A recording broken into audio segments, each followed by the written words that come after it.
Des milliers de Palestiniens qui fuient Rafah en ce mercredi 15 mai, jour de commémoration de la Nakba. C'était il y a 76 ans. Plus de 800 000 Palestiniens prenaient la route de l'Exode, ensuite chassés de chez eux pour se réfugier dans les pays voisins ou dans ce qui allait devenir la Cisjordanie et la bande de Gaza.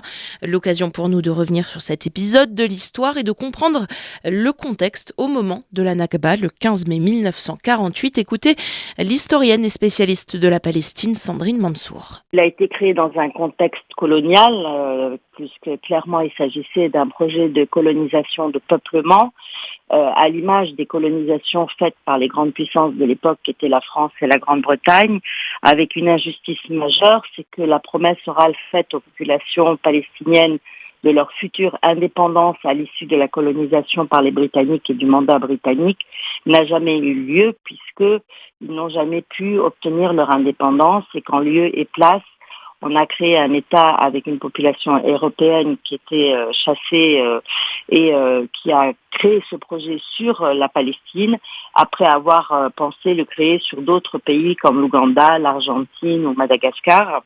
Et que donc c'est une première injustice majeure créée dans le cadre du droit international. Le premier dossier de l'ONU en 1945 à sa création, c'était le dossier de la Palestine.